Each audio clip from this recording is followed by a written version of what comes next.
Today on an inside look, we're talking about vaginismus. Vaginismus is a disorder that a lot of women suffer in silence with. So listen to us, and please, I'm going to ask you to share this with 7 women you know, because women really do suffer in silence, and we want them to know that there's help and hope. All right, I hope you enjoy the show today. Let's jump in.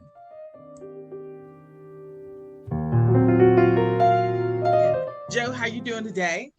Doing good. It's That's beautiful, sunny. I'm enjoying fall and mhm. I'm doing good. I'm doing Okay. good. All right, Hey. Mary Hannah, you've had a nice, hopefully restful vacation. We've missed you. How are you today? Yeah. I'm doing well. I did. I had a great vacation, and I'm also really excited to be back, especially with this fall weather. I just love fall time. Doesn't Mhm. everyone? But Me yeah. too. I know. I was looking at, I don't know what I was looking at, but I just realized fall is like my best, most productive time. Like I'm really like on it in the fall. For whatever reason, all the things like click and I can finally get Yeah. things done in the fall. I don't know Hmm. if I just need like the first 9 months of the year to finally execute or what. I have no idea. But fall, so I really, really love in fall. So Yeah. let's talk about vaginismus. And so, Mary Hannah, I'll throw it to you. How would you describe vaginismus? So, vaginismus is the body's automatic response to any sort of penetration, especially like the vaginal wall or your entire body, immediately clenching up. And a lot of times, especially at the beginning, it's out of your control. Mm-hmm. Um, Mm. and it can be really painful and really scary. And you can even have enjoyed sex previously and then still experience vaginismus later down the line. Mm-hmm. Very, Mm. very true. Very, very true. Mm. And I think the other thing that makes vaginismus is there's usually nothing medically that can be done. Like it's a Mm, mental game. It is your mhm, body, essentially a defense mechanism of your body. That in it saying anything coming into the vaginal canal, it is dangerous to us. It might hurt us. Wow. And so therefore we are going to lock down. We're not letting anything in. And I think just as being a therapist and working in coordination with the medical community, there are actually a lot of ways that our body will shut down to protect. Like it's so funny. I always think of because it's coming up on Christmas time, the Scrooge commercial where he's trying to like give a lottery ticket, but his hand won't let it go. And so, so it's like he wants to give the gift, but his hand just won't let it go. And we've seen that kind of play out in other comedy scenes or whatnot. And the body has a mind of its own. And Yeah. if we can't protect it at times, it will protect itself. And so the extreme is that would be like a multiple personality disorder, like what we call it mhm, DID these days. But that's the extreme that I wasn't able to keep my body safe. So my mind left or Mm. my mind changed with that mhm. to kind of get out of the body and separate. Whereas vaginismus is okay, you're not keeping me safe, so we will clamp down and lock down Wow. Yeah. and make it. And I've actually heard of it in a couple of other areas. So there's something called stressful ear, where I've had a couple of clients, they were arguing so much with their partner and it was becoming so stressful to them that they stopped hearing their partner. And so they go to the doctor thinking like, oh my God, I'm losing my hearing at Yeah. 30, I'm losing my hearing at 40. And they doctor does an ear test and there's nothing wrong with their hearing. They have perfect hearing. And they're just like, That's but I so keep losing my interesting. hearing. Mhm. Yeah, I keep losing my hearing. And then they'll ask more questions like, okay, you have stressful ear. And so Mm. basically your body's like, you won't stop listening to that? I'll stop Mhm. listening to it. Mhm, Like I Mhm. can't take it anymore um with that. Fight, flight, or freeze. Mhm. That's our body usually taking over. So flight is I'll get us out of here. Mhm. you know, or I can't figure out how to get us out of here. So let's play the dead. That's the Yep. freeze. Or you got to fight. And usually you'll hear people talk about like they almost kind of blacked out, like they didn't know what was Mhm. happening. but it happened. And so Mm-hmm. the body is just like, don't worry, I got it. Mhm. And so that is essentially vaginismus. Like, okay, we don't want anything in here. It's going to be dangerous to us. That's And good. so working with clients in this area, I was actually talking with another therapist, and we were both saying these cases sometimes can take a long time, but they're actually really easy to work through, because it's basically identify what the fear is, and then we got to overcome the fear. And so, Mm-hmm. like every other fear that you've overcome in your life, so people overcome the fear of speaking all the time. People overcome the fear of driving, overcome the fear of swimming, overcome the fear of flying, overcome the fear of traveling, driving. I have a driving client. We've been overcoming her fear of driving for the last couple of years. And so it's literally about overcoming the fear and then doing it. So Marietta, what do you like most about treating vaginismus cases? And then Joe, I'm going to check in with you. Well, I think like something that is just very cathartic for me is to be able to offer the space for people experiencing vaginismus to feel heard and validated when, especially like with sex issues and the way that gender and traditional gender roles can so often play into expectations around sex. It can leave people feeling a deep rooted sense of guilt, shame, isolation, loneliness. It can be so easy to compare yourself to others, of what you was so easily comes to others can be so difficult for you. And it can just be so healing. What I really enjoy is this is the space that they can come to and they can talk openly and they can feel safe to talk about something that they have never let themselves maybe talk about or feel fully. It can be really, really emotional to finally have a space and a person that's ready to witness your story and to speak it out loud. And just that, even like those beginning stages are so powerful. That's really good. So I, as you say that, I just think about all of the women who are just like, I'm broken, I'm defective. Like I should be on the island of misfit toys. Like I'm I love that movie. It's just not true. It's just not true. And so I love doing that work when we can say, no, you're not broken. You're not defective. You're a whole human being who had a fear. Every human being has a fear of something, And if you don't have a fear of something, you're probably a psychopath, and that's a little scary for the rest of us.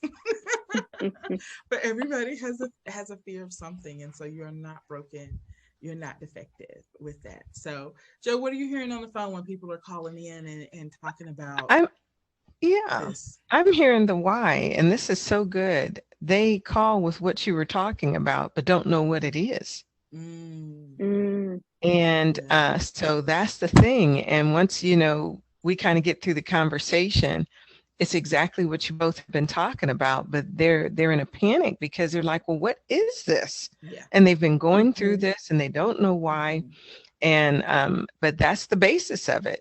And I just wish that so many people would be able to hear what you are talking about, coming in, because they've been in this I'd say gridlock of not knowing why, and they're trying to live their lives in something that's so it's a simple answer. It's a simple answer to what it is they've been going through. So that just answered the question on the other side of why they're calling and for therapy. This is one of those things that is a private pain. You don't want to tell, especially if you're like married.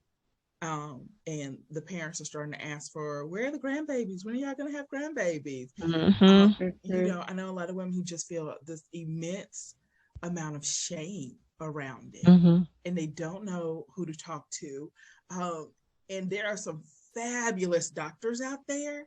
There are also some terrible doctors out there. And so if you get one of those doctors that's just like, I don't know what's wrong with you, and that you don't feel like you can ask questions to, that you don't feel like you can get answers from, I'm gonna say switch doctors, because you want a doctor who you can say, hey, this is what's going on with me without shame, you know. And if you're a doctor listening to this and your client cannot make it through the vaginal exam, the pap smear, then have them give us a call so we can help them make it through that. If not us, a pelvic floor therapist. And we usually work in conjunction, depending on the client, usually with the doctor and with the pelvic floor therapist. And treatment is best when like we have all three doing it. But you got to work on that fear part. You've got to work on the fear part. Hi, Jessica. Hey, Jess. Welcome to the call. Thank you. And Jessica, have you had a vaginismus case yet? I've had several. Okay. All right. What do you love most about these cases? I think trying to figure out what causes the vaginismus is different in each of them. So like I had one and we started talking about it and like she wasn't necessarily upset about the vaginismus. And then we started to get into body positivity and like that's where she had an emotional response.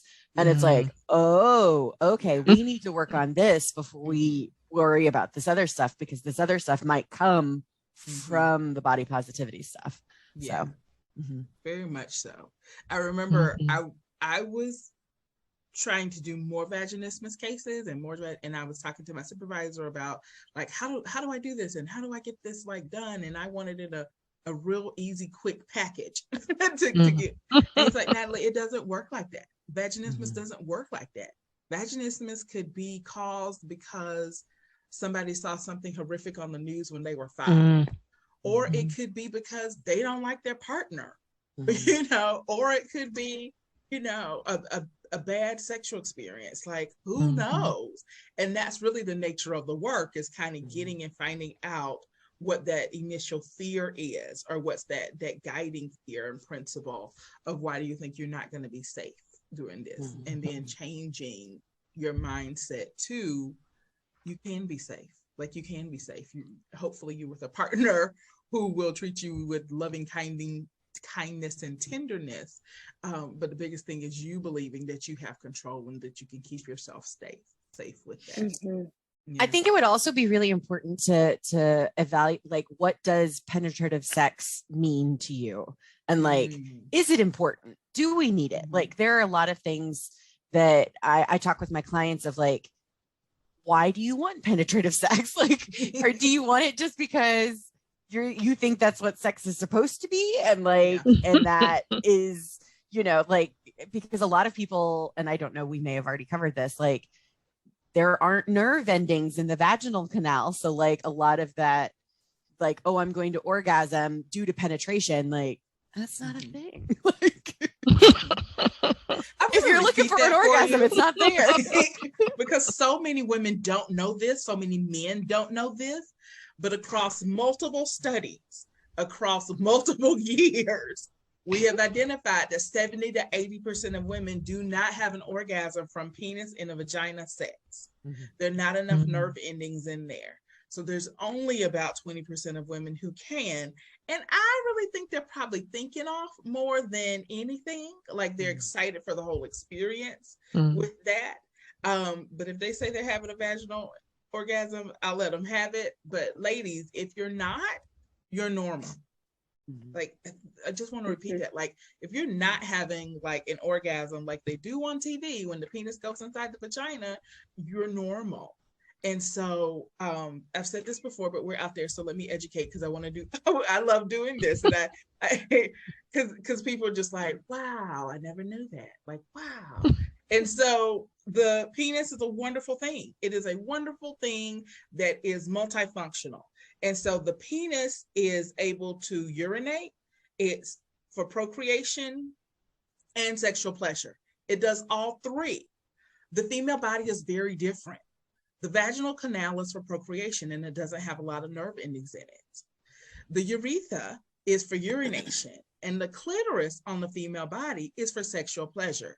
The clitoris has no other purpose on the female body except for sexual pleasure. It doesn't do anything except for sexual pleasure. And so people hear that and they're just like, whoa, And it's amazing because I feel like I say that to women who are 20, 30, 40, 50, 60, 70, and it's all new information, just brand new information. And it's like, I don't know how we all missed that in biology with that. It was probably not discussed. Right. Yeah, And so not discussed at all. And so we think that sex is supposed to be like it is on TV, and we forget that TV is TV. You know, we forget that TV was somebody else's vision with that. And so I'm going to mess with you guys for a minute. I love you guys dearly, but a lot of media has been male dominated for a lot of years. And a lot of males like the idea that their magic stick can go in this hole and make magic happen. They love that Very idea. well put. And so that idea has been essentially perpetrated on TV over and over and over and over and over again, to the fact that now we think that that idea is the reality of how it's supposed to be, and people are judging themselves according to that. But that's just one person's vision of sex, and we want you to have your own vision of sex, of what works for you based on the reality of what your body can do and what your body can't do with that. And along with that is thinking about what is the purpose of sex for us in our relationship. You know, if it's for procreation, then we may need to do some different things. But if it's just for love, bonding, and connection, oh wow, we have a whole buffet of things that we can do for love, bonding, and connection. And it doesn't have to be the penis going in the vagina. But if that's the case, that's what you want, we'll help you get there. But we're also going to have a lot of conversations about what is good sex, because a lot of couples haven't sat down with each other and said, okay, what is good sex to you? What is good sex to you? The other thing is, and I'm going to stop talking in a minute, is believing your partner when they say what good sex is. And so I was having some conversations yesterday, and it was just one person wasn't believing the other person that this is what I consider good sex. And so, guys, I'll mess with you. I have some females, I've known females, I've had females in my practice who said, you know, intercourse isn't that important to me. Like, it's just not. Like, I like all these other things. They make me feel really loved. They make me feel really connected. And the guy's like, no, that's not true. It can't be true. There's never been true before in my life. And it's just like, it can't be true. Like, if your partner's saying it's true, why aren't we believing them? They're the one that's having sex with you. They're the one that's enjoying you. And so what does it take to believe that? And so it feels like a lot of times we're so caught up in what we think society thinks, or we think what should be, or just all of these ideas, as opposed to dealing with the reality of who we are and who our partner is, what we want in a relationship. So, okay. Who wants to jump in and say something else? Now that I'm going to get off my society is not in the room. It's just you right? two. You know, it's not society. And some of us are so, you know, fantasizing about one thing that the whole reality of the thing is just totally missed, which is, to me, just, it's like, come on, you know, just sit down and have a conversation. And I think email, even though, you know, technology is awesome, you know, have a one-on-one. Have a conversation. And sometimes some of the people calling in, it's communication. You know, they're talking about their spouse hasn't, you know, communicated with them. Intimacy, that's coming up a lot. But a lot of times sex starts before you get in, you know, actually have intercourse. Are you talking to that person? Are you touching them? You know, what is their love language? You know, you can't just hop in the bed and say, okay, I'm going to go there. Wham, bam, thank you, ma'am. And expect them to say, hey, you know, that was great. You know, you haven't prepped. You haven't done anything, you know, to engage that person, to let them know that they're loved. And, you know, I always tell people that the intimacy, the romance starts way before you get into the bedroom. Way before you start having sex. And, you know, also a lot of people try and have sex when they're angry. You know, when they're angry and they wonder why their partners or spouses don't want to engage with them. Well, you just screamed at that person. How are they going to want to be intimate with you? and they just felt like they were pretty much abused. Yeah. You know, so it starts way back there. And what you all have been describing, some people that are calling in don't have the name for what it is that they've been going through. Yeah. They are describing all these symptoms that we're talking about, but they don't have a name for it. Right. And there it is, and then that brings a frustration. Yeah. So yeah, yeah, a lot of different things. I would also say, like, and to your point, is looking at, because I had one client that was like, okay, I'm gonna lose my virginity, and I was like, cool, yeah, your brain was there, your body was not. Like, your brain was like, I have this plan, and then your body's like, cool, I don't feel safe, I don't feel comfortable, I don't like this, and I didn't agree to this. And it's like, so your brain is like full steam ahead, and your body's like, nope. Don't wanna. And you're just like, why is this not working? And I was like, think about it. Right. There's an analogy of in Come As You Are by Emily Nagoski, that your body is a flock of birds, which I've always really liked, like looking at when you see birds in flight in the whole flocks, everything's kind of moving together. But you can also imagine, like, how well this won't go if you have 5 birds going in this direction and you have 5 birds going in this direction, and then the other part of the flock. So like, that's what's happening when you're having sex. So you've got 5 birds focused on the fact that your feet are cold. You've got 5 birds focused on like, oh, I don't really feel safe. And like, you've got 4 birds are like, hey, we're having a pretty good time, like, and so like, you got to get all your birds together and like on the same page. I was having, actually, because we've really kind of been talking about females, but with my males too. Every now and then we'll have clients and they're like, yeah, I'm not getting hard for her. And it's like, do you like her? Like, maybe now's a good time to listen to your dick. Like, what's going on? That maybe this isn't the right situation for you. Maybe you've changed, maybe you've grown, maybe you don't want to do one night stands anymore. Maybe your behaviors are no longer aligning with who you are.